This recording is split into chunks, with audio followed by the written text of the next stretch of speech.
अस्सलाम वालेकुम फ्रेंड्स, क्या हाल है आप लोग की। उम्मीद है तो ठीक होंगे, खैरियत से होंगे। अपना व्लॉग आज यहाँ से स्टार्ट करते हैं।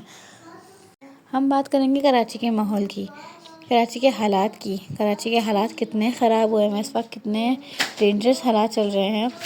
अपने अपने बच्चों को घरों में रखें, और अगर कहीं बाहर भी जा रहे हैं तो उन पर ज़रूर नज़र रखें कि वो बच्चे कहाँ जा रहे हैं, किधर जा रहे हैं। और कोशिश ये करें कि अपने बच्चों को आप लोग ख़ुद छोड़ के आएँ। अगर ट्यूशन जा रहे हैं तो ख़ुद छोड़ के आएँ, सिपारा पढ़ने जा रहे हैं तो ख़ुद छोड़ के आएँ। लेकिन अपने बच्चों की हिफाजत आप ख़ुद कर सकते हैं, कोई नहीं कर सकता है। ना कोई भी, ना मोहल्ले वाले, ना ना ना चाचा, ना चाची, ना खाला, ना खालू, कोई नहीं कर सकता। सिर्फ जो माँ बाप हिफाजत कर सकते हैं वो कोई नहीं कर सकता। जो 7 साल के बच्चे की लाश मिली है टैंक से, वो देख के तो दिल ही हिल गया पूरा।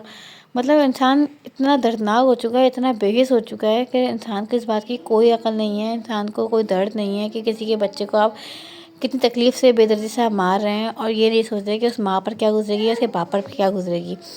इतनी तकलीफ़ से किस तरह उसको बच्चे को मारा और किस तरह उसको टैंक में फेंक दिया। पहले तो काफ़ी टाइम मोहल्लों वालों ने बताया कि काफ़ी टाइम से हम वहाँ पर उसको देख रहे थे और हमने हर जगह टैंक वगैरह सब देख लिए थे, लेकिन कहीं इसका कोई क्लू नहीं मिल रहा था कि वो बच्चा है कहाँ। और मिला वो टैंक से ही। तो इसलिए भाई, आप मदरसे, वो बच्चा तो मदरसे पढ़ने जा रहा था, वो तो अल्लाह का कलाम पढ़ने के लिए जा रहा था वहाँ से पढ़ के, बल्कि वो वापस आ रहा था, सॉरी जा नहीं रहा था, वापसी आ रहा था वहाँ से पढ़ के। उसका 2 भाई थे, एक जो है साथ था और जो दूसरा वाला था वो तो घर पहुँच चुका था, लेकिन ये नहीं पहुँचा था। 7 साल का बच्चा होता क्या है जिसको इतनी खुली छूट दे दी कि वो 7 साल का बच्चा खुद ही मदरसे चला गया। भले वो उसके फ्लैट के अंदर ही था मदरसे, लेकिन इतना जब आपको पता है कि हालात इस वक्त इतने ख़तरनाक चल रहे हैं, तो आपको इस बात का खुद ख्याल होना चाहिए कि यार, मैं अगर मेरा बच्चा इतना को बड़ा नहीं है, चलो अगर थोड़ा बड़ा भी होता तो इंसान भेज सकता था कि चलो बड़ा है वो, कहीं भेज दें इंसान। लेकिन 7 साल के बच्चे को कोई अकल नहीं होती कि उसको कोई भी बहला फुसला के आराम से लेके जा सकता है। अल्लाह जाने वो किस लालच में चला गया बच्चा, था तो ना समझ आए 7 साल का बच्चा होता क्या है। लेकिन वो अपनी जान से चला गया। उस माँ पर क्या गुजर रही होगी वो सिर्फ माँ ही जान सकती है, या उस बाप पे क्या गुजर रही होगी या उसका दिल जान सकता है, या उसका अल्लाह पाक जान सकता है। सीधी बात है। बहुत मेहनत से औलाद को बड़ा किया जाता है, बहुत मेहनत से औलाद को पढ़ाया लिखाया जाता है, बहुत मेहनत से औलाद पैदा होती है। ये बड़ी तकलीफ़ से माँ पैदा करती है। अगर ये दुनिया के जो मर्द है ना, ये जो बेहिस जो मर्द हैं, जो दर्द नहीं रखते, दर्दनाक खौफनाक जो शैतान घूम रहे हैं इस दुनिया में, अगर उनको इस तकलीफ़ का अंदाज़ा हो जाए ना, तो शायद वो ऐसा कभी कुछ ना करें। लेकिन मुझे नहीं लगता है, क्योंकि आज दुनिया जो इतनी बेहिस हो गई है, आजकल अपने ही सबसे ज़्यादा ख़तरनाक हैं, तो दूसरों से क्या इंसान तवक्को करे। और अल्लाह जाने इसके पीछे क्या हिस्ट्री थी, क्या वजूहत थी कि जिसकी वजह से इतने से नन्हे से बच्चे से बदला ले लिया गया। और उस बच्चे को तो खैर अकल भी नहीं है, उस बच्चे को, मैं मुझे लगता है 7 साल के बच्चे को तो कुछ भी अकल नहीं होती। उसको तो किस वजह से उसको उठा के ले गए, क्या वजह थी, क्या तकलीफ़, बस कोई इस तकलीफ़ का अंदाज़ा कर नहीं सकता। अगर आप ये बात सोच लें ना कि मेरा बच्चा बराबर में ट्यूशन भी जा रहा है, तो फिर आपने ये अगर आप बात सोच लें कि मुझे उसको छोड़ने जाना है, तो कभी भी ऐसे हादसात ना हो। आप अपने टेरेस से खड़े हुए देख रहे हैं और कह रहे हैं कि हाँ भाई मैं देख रहा हूँ, ऊपर से खड़ा हुआ, आप जाओ, और बच्चा जा रहा है। क्या पता आपको कि बाइक पे कोई भी उठाता हुआ ले जाए एक लम्हे के अंदर। इसलिए मैं तो अपनी बच्ची को कहीं भी लेके जाती हूँ, ट्यूशन भी लेके जाऊँ या स्कूल भी छोड़ने जाती हूँ, तो मैं अपनी बच्ची का इतनी टाइट ताकत से हाथ पकड़ती हूँ। हालांकि मुझे इतना डर लग रहा था, मैं अकेले छोड़ने जाती हूँ सुबह के टाइम पर, लेकिन मुझे इतना डर लग रहा था कि मैं अपनी बच्ची का इतनी ताकत से हाथ पकड़ती हूँ कि किसी का इतना मजाल ना हो। मैं बहुत कॉन्फिडेंस से निकलती हूँ कि कोई भी ऐसा अल्लाह ना करे कोई ऐसी चीज़ हो तो मैं शोर शराबा कर दूँ।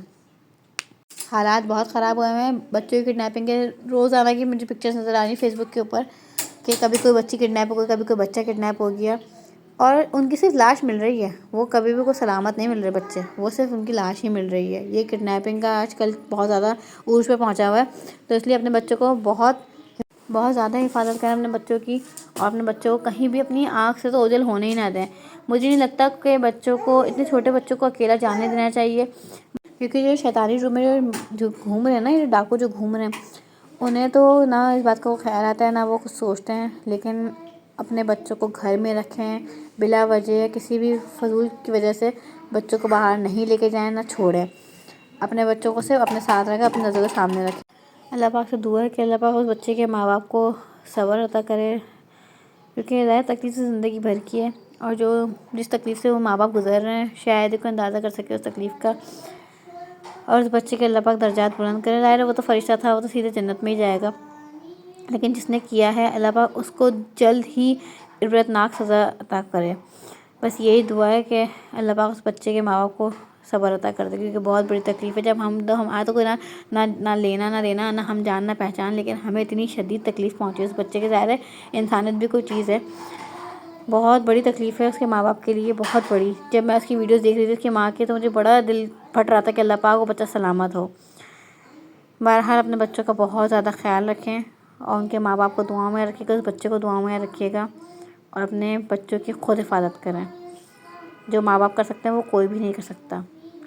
मुझे भी दुआ में रखिएगा, मेरे बच्चों को भी दुआ में रखिएगा, अपना बहुत सारा ख्याल रखिएगा। अल्लाह हाफ़िज़।